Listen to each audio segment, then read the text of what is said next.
Good afternoon. Welcome to the first Bureau of Business Research webinar of spring 2021. Today we'll be looking at the results of the study, the economic impact of Nebraska military assets, and update for fiscal year 2019. This is a study that was completed through a collaboration between the University of Nebraska-Lincoln Bureau of Business Research and the Nebraska Commission on Military and Veterans Affairs. Today's presentation is sponsored by the Bureau of Business Research within the Department of Economics at the College of Business at the University of Nebraska-Lincoln. My name is Mitchel Herian. I serve as Project Director at the Bureau of Business Research. Today I'm joined by Phil O'Donnell, who serves as the Military Affairs Liaison with the Commission on Military and Veterans Affairs. Dr. Eric Thompson, the Director of the Bureau of Business Research, was also a co-author of this report. Before we begin today's presentation, I'd like to point out several features of the webinar. As you can see, we'll be using a PowerPoint presentation through Zoom to present the results of the study to you today. One feature of the webinar is a chat window where participants can chat with each other at any time. We also have a question and answer window where participants can ask questions at any time during our presentation. We're happy to take any questions that you have. However, we will wait till the end of the presentation to answer those questions. I'll now turn the presentation over to Phil, who will provide an overview of the Commission on Military and Veterans Affairs and briefly describe the purpose of the report.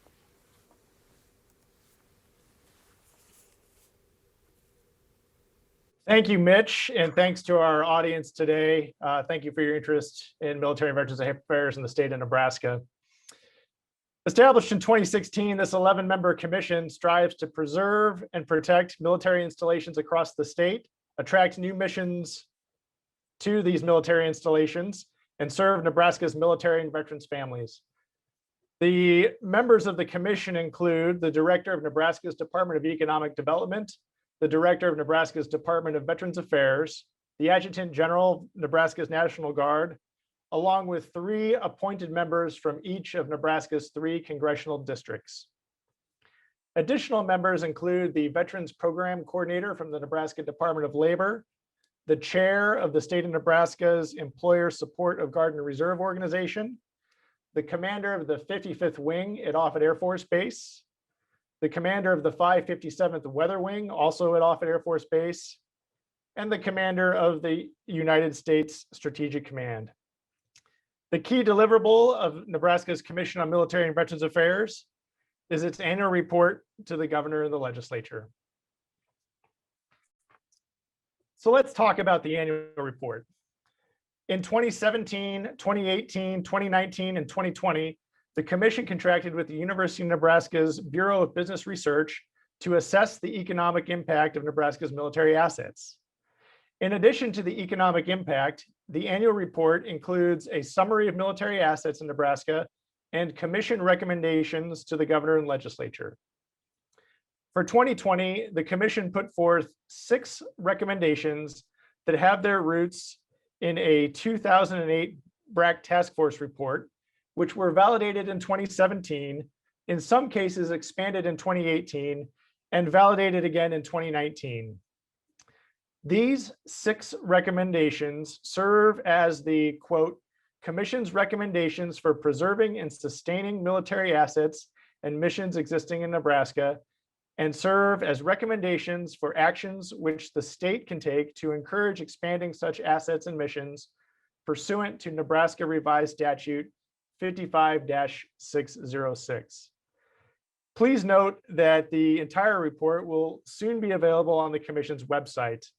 Go to veterans.nebraska.gov under the Commissions and Boards tab to find the report and find more information regarding Nebraska's Commission on Military and Veterans Affairs. For the interim, please visit nebraskalegislature.gov under the Reports tab to find the interim report. We issued an interim report due to some delays in receiving federal reporting that we hope to cite in the final report. As you can see, there's a statewide presence for military and veterans affairs facilities across Nebraska. Nebraska is home to Offutt Air Force Base and a number of Nebraska National Guard facilities throughout the state. Additionally, the U.S. Army, Air Force, Navy, and Marine Corps Reserve components and the U.S. Department of Veterans Affairs have a presence throughout the state. The presence of such facilities through the state highlight the importance of these facilities. Of note, the Nebraska National Guard presence includes 25 readiness centers and 1 Air National Guard base distributed across 23 communities. The Army Reserve maintains facilities and units throughout the state in Beatrice, Columbus, Elkhorn, Fremont, Hastings, Kearney, Lincoln, McCook, Meade, Norfolk, North Platte, and at Offutt Air Force Base. These forces have medical, logistical, transportation, military police, engineering, and quartermaster capabilities. The federal U.S. Department of Veterans Affairs provides services in several locations throughout the state. Facilities include the Omaha Medical Center, a medical center in Grand Island, and VA clinics in Bellevue, Gordon, Holdridge, Lincoln, Norfolk, North Platte, O'Neill, and Scotts Bluff. Additionally, there are vet centers located in Omaha and Lincoln. Most of the aforementioned facilities are part of the VA Nebraska Western Iowa Healthcare System and Midwest Healthcare Network 23. The VA Outpatient Clinic in Sydney is part of the Rocky Mountain Network and the Cheyenne VA Medical Center. The Panhandle Clinic in Scotts Bluff and the Gordon VA Clinic are part of the Black Hills Healthcare System, but remain part of the Midwest Healthcare Network, or VISN 23. Finally, the Federal Veterans Benefits Administration maintains a district facilities at the Lincoln Regional Benefits Office, an intake site at Offutt Air Force Base, along with the Fort McPherson National Cemetery and Omaha National Cemetery. Finally, the state of Nebraska's Department of Veterans Affairs operates 4 state veterans homes in Bellevue, Norfolk, Kearney, and Scotts Bluff, along with the state of Nebraska Veterans Cemetery in Alliance. The Nebraska Department of Veterans Affairs also has a state service office and central office here in Lincoln, Nebraska. The bottom line is this statewide presence has a statewide impact on the Nebraska economy.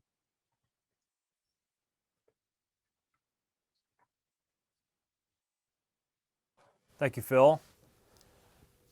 So with that overview of the commission and its purpose and some of the things that the commission focuses on, I'll now turn our attention to the impact study itself that contains a significant portion of the report. What you are looking at here are just some numbers. These are direct impacts of various DoD and military retiree spending flows here in the state. Again, these are direct numbers. So if you're familiar with an input-output model, and in this case we use InPlan software to estimate our economic impact estimates here in a few slides. Just to give you an idea of how we collect our information, so there are 4 rows of data here. There's one additional component that we focus on, and that's GI Bill spending. I just did not include the information in the report because, or in this slide, just simply because we use the spending figure to generate economic impact estimates for that entity. But just to give you an idea of how we collect this information, so for the first row, Offutt Air Force Base and US Stratcom, we obtained personnel and spending figures from their annual report that they put out each year. Nebraska National Guard and Air National Guard also puts out an annual report each year where we obtain these numbers on personnel and spending. Army, Air Force, Marine Corps, and Navy Reserve personnel figures, those are obtained from several different sources, some personal communications with officials associated with those entities, as well as any publicly available reports, some administrative data. U.S. Army Corps of Engineers, we rely on publicly available administrative data for that information, and GI Bill spending, we obtained spending figures on GI Bill from administrative data that's publicly available. And you can see here, looking at these direct numbers, Offutt Air Force Base and Stratcom have over $1.2 billion in spending. The Nebraska National Guard, an additional significant amount of spending at $275 million, employing nearly 4,500 people. So you can see just those direct numbers themselves suggest a significant impact on the Nebraska's economy, just based on the spending and employment figures. We go beyond looking at DoD entities, as I mentioned, to look at DoD retirees. These are individuals who have separated from the DoD and receive retirement and pension payments. You can see in Nebraska there are a total of 13,662 of these individuals in fiscal year 2019. Air Force retirees make up a significant portion of these individuals. You can see in total, in the entire state of Nebraska, $392 million were distributed, over $392 million were distributed to DoD retirees in fiscal year 2019. So you can see monthly the retirement payments that these individuals receive, and then you can see it broken out by service as well. I would point out that the number of retirees receiving compensation in fiscal year 2019 increased just slightly from fiscal year 2018. So if there were a graph from fiscal year 2016 forward, you would see sort of a flat line, a slight dip in 2018, and it's come back up in 2019, just in terms of the individuals receiving payments. Another significant source of federal funding that flows to Nebraska is through the federal VA, the Veterans Administration. You can see a total of $1.35 or $36 billion flow to Nebraska through this agency. Again, relying on administrative data that's publicly available, we can see that the greatest proportion of that $1.36 billion is in the form of compensation and pension payments, medical care, education and vocational rehabilitation and employment, and so on and so forth. To give us an idea, because we are able to, the data allow us to examine the counties to which these federal dollars flow, to give folks an idea of where these dollars are going. These are just raw values in millions of dollars of where these VA dollars are going. Not surprisingly, the greatest volume of dollars are going to more populated counties here in Nebraska, where presumably more veterans live, as well as where there are more substantial VA facilities in existence. So you can see Douglas, Sarpy, and Lancaster, signified by those darker colors, receive the greatest share of dollars, VA dollars. However, if we standardize this analysis and look at VA dollars flowing to counties in relation to the number of vets that actually live in those counties, we see a slightly different picture here. So there's still substantial amounts of money flowing to the three most populated counties in Nebraska. But you can see, again, signified by these darker colors, that in relation to the number of vets living in these counties in western Nebraska and central Nebraska, south central Nebraska, are also receiving substantial sums of money from the VA. And I put this map up here. This is taken directly from our report, but just this simply reinforces Phil's earlier point that these dollars that flow to Nebraska, they do have a statewide impact. This isn't just an analysis of the metro areas here in Nebraska, but this really, we're looking at dollars that flow to all parts of the state. So moving now to the impact analysis. Again, we used Implan to conduct this analysis, a very popular software for this type of analysis. I presented some of the direct dollar and employment figures earlier. In the way an Implan works, an input-output model works, is you take those direct dollar and employment figures, You plug those into the software. I'm oversimplifying, but you plug those into the software, and it gives you an economic impact estimate, jobs estimate, and an increased salary estimate. So looking at this table, we can see that the military bases installation, so this includes Offutt and Stratcom, the Nebraska National Guard and Air National Guard locations throughout the state, and the reserve component locations throughout the state. In total, these entities, these installations have a $2.35 billion impact on Nebraska's economy, support 24,827 jobs with a salary labor cost of $1.32 billion.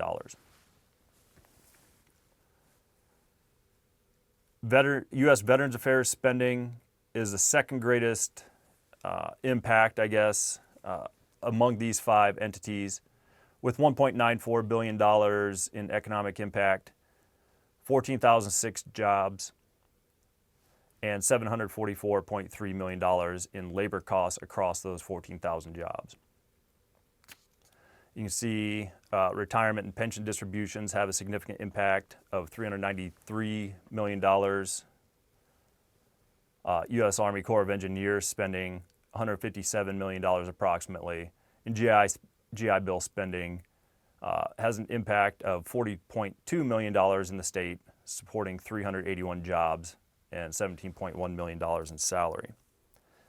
If you were to sum the total impact of these 5, which we don't necessarily do in the report, just for the purposes of this presentation, if you sum that impact column, you see an impact of $4.88 billion on the state of Nebraska, supporting 43,301 jobs and $2.29 billion in salary.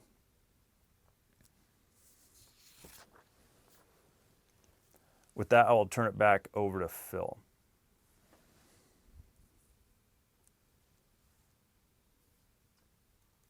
Thank you, Mitch. One of the strengths of the Bureau of Business Research is its expertise across the Nebraska economy. And in prior years, we've presented other industries to see where this fits in, but we noted that some of the other studies were a bit dated. So I just wanted to note that, as Mitch said earlier, this estimated overall impact was $4.88 billion, and that's up from $4.69 billion last year. So we've seen just some slight increases there in that overall impact as we model it. We use industry standard tools, IMPLAN, which is the Economic Impact Analysis for Planning, and the REMI models.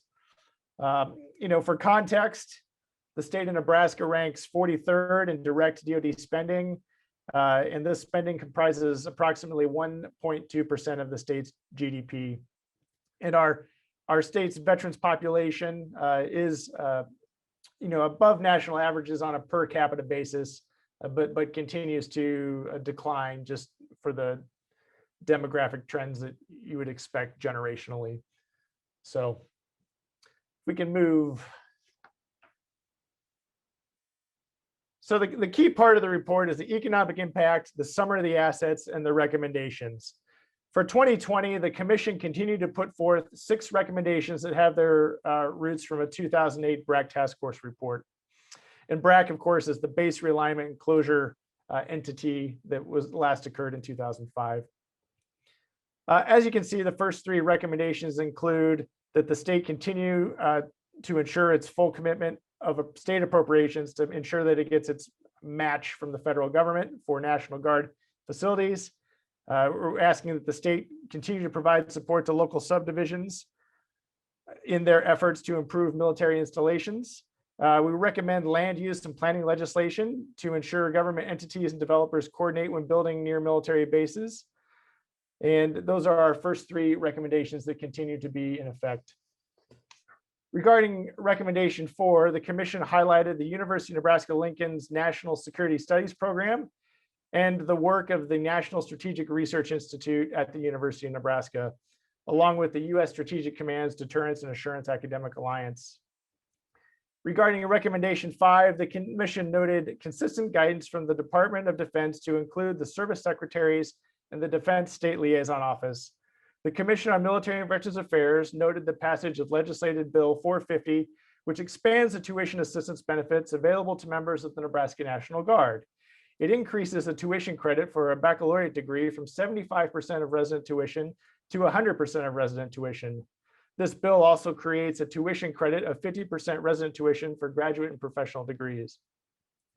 Regarding recommendation 6, encouraging military retirees to live and work in Nebraska, has been a consistent commission recommendation. In August of 2020, Governor Ricketts approved Legislative Bill 153, which simplifies and expands Nebraska's current military retirement pay state income tax exemption. Specifically, LB 153 excludes 50% of military retirement pay for taxable years beginning on or after January 1st of 2022. More recently, Legislative Bill 387 increases this exemption from 50% to 100% of military retirement pay and is currently on final reading in the state legislature. Please be sure to read the report for additional context and an assessment of progress towards each of these recommendations. Finally, the Commission continues to assess preliminary results and impact of recent military and veterans related legislation going back to 2010. So with that, we've gone through the sort of the presentation part, and we'd really like to open it up to questions from the audience. So, and I think Mitch, maybe you can rehash the best way for the audience members to send us their questions. Yeah, sure. Just go ahead and type your questions into the Q&A window, and those will appear before us, and we will go ahead and answer those.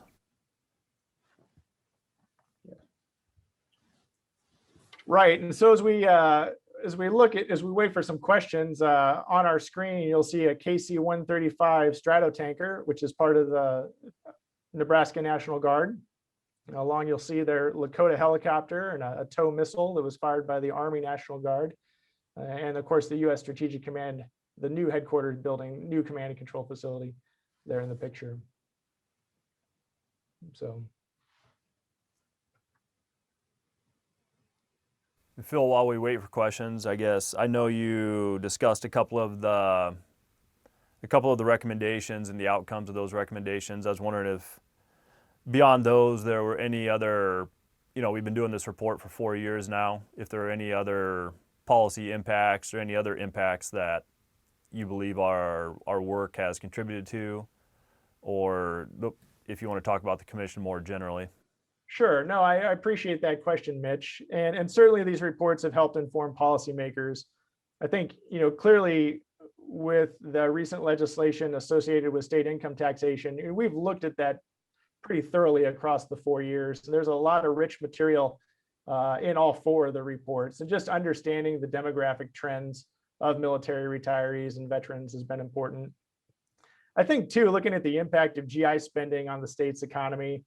So, as we noted in federal fiscal year 2019, the GI Bill spending resulted in 381 jobs and 17 million in salary for roughly, 40.2 million in economic impact. You really see the impact of the student veteran centers, not only within the University of Nebraska system, but in other systems as well. And this is really a chance to grow Nebraska and get those young veterans, get them set for their transition to civilian life. Phil, it looks like we have a few questions that rolled in here. So the first question from Scott Schmidt: do these economic impact numbers include the dollars spent by service members for their housing that are spent in the local economy? I guess the best way to answer that question is to the extent that those dollar figures are included in, for example, the Offutt Air Force Stratcom economic impact analysis report that they put out each year. Yes, our report would capture that. I guess we would need to go back through. I don't recall ever seeing a line item in that report that points specifically to those numbers. If those numbers are included in, say, personnel costs, then yes, our analysis would capture those. That's something we would probably need to go back to the source of that report to figure out how those housing allowance dollars are or are not included in their annual report. Do you have any thoughts on that, Phil?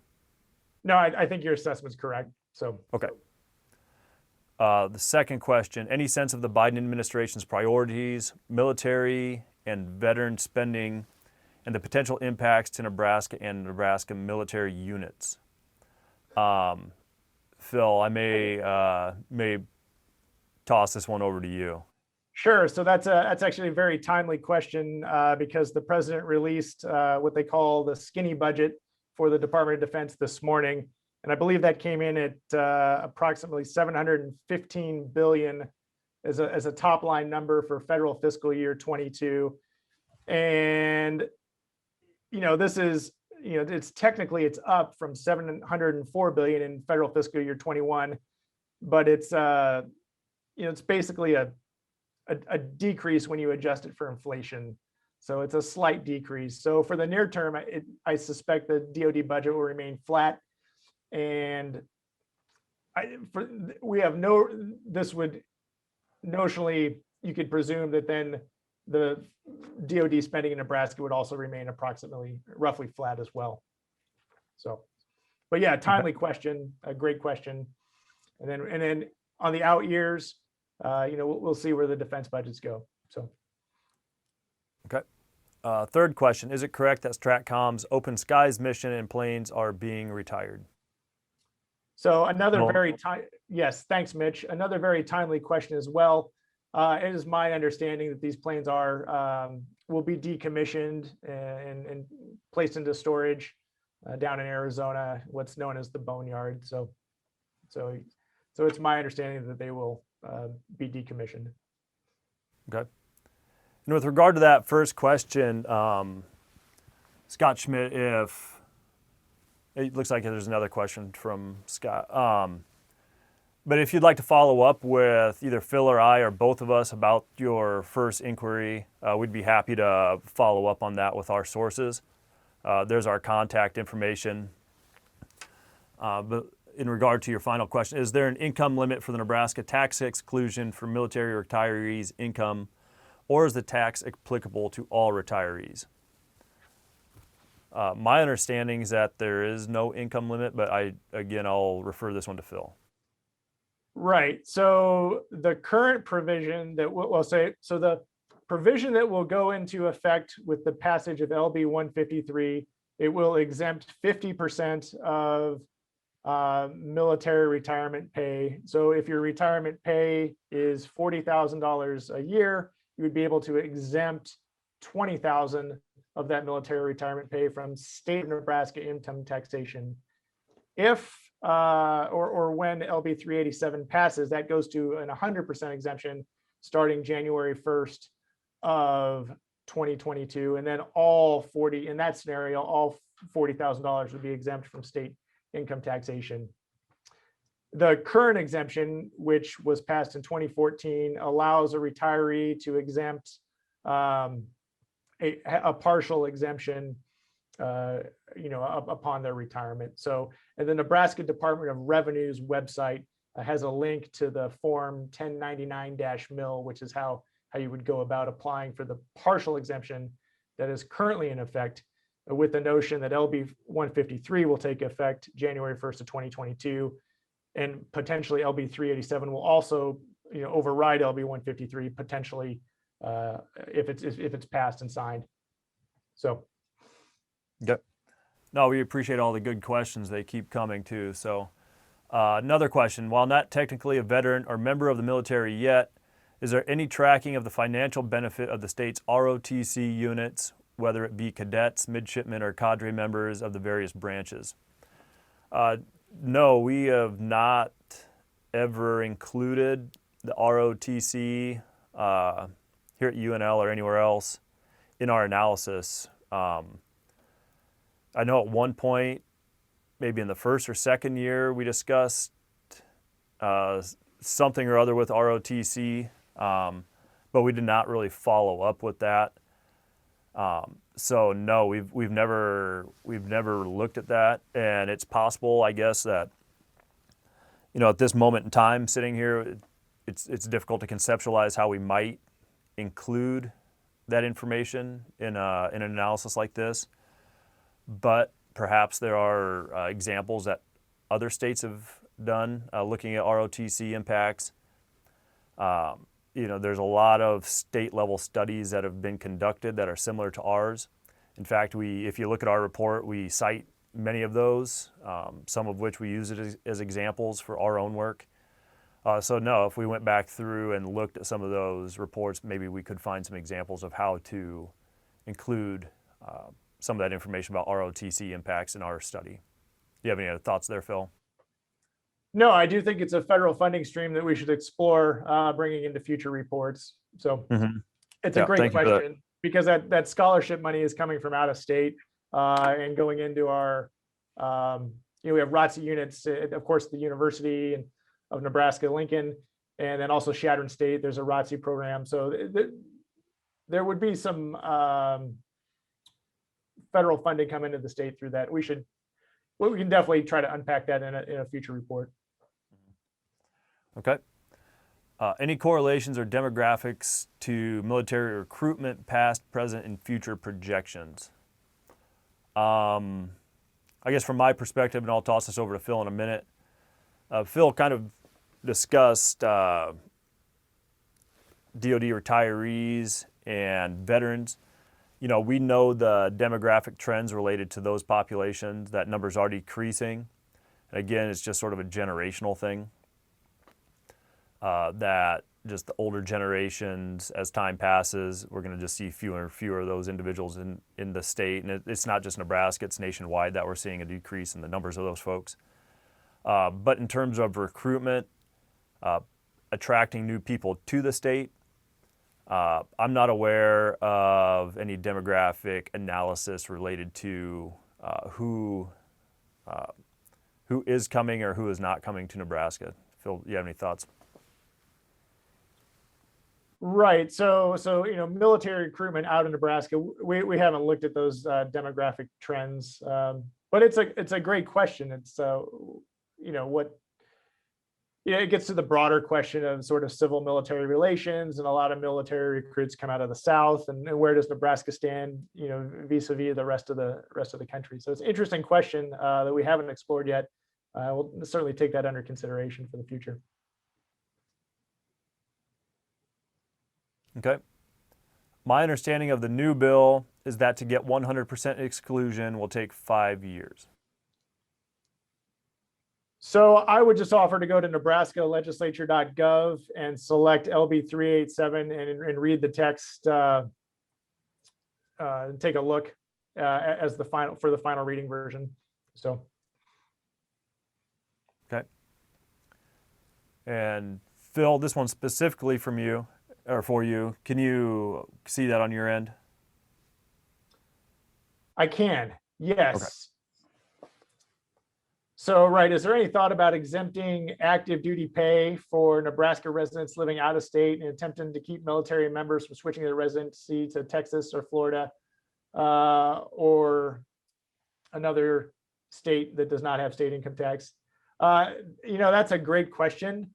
I have not heard of any thoughts regarding that, but it's certainly an interesting idea, and something to think about carefully in the future.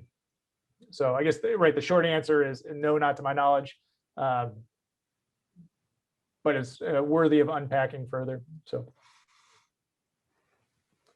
Okay. No, we appreciate all the questions. And could you just move the Q&A one so I can see that chat just for a second? Okay. And there was one last comment here, not a question, but a comment, that all ROTC units employ active duty individuals across all 3 services, one of the few universities that has all services represented.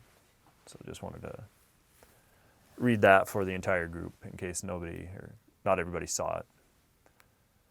So no, again, we appreciate all the questions. If there are any more, we're happy to answer those. In the meantime, Here's just some more information about the University of Nebraska-Lincoln Bureau of Business Research. If you're not familiar, you can follow the BBR on your favorite social media, Facebook, Twitter, or visit us on the web, where we have more specific information about the BBR. The Scholars Program. The Scholars Program is a program we have here at the BBR for undergraduate research assistants that help us out and do a great job. In fact, a couple of them helped out on the report that we presented today. So it's an interesting, fun program, and we highlight some of those students on our website, and we also maintain past reports if you'd like to look at any of those.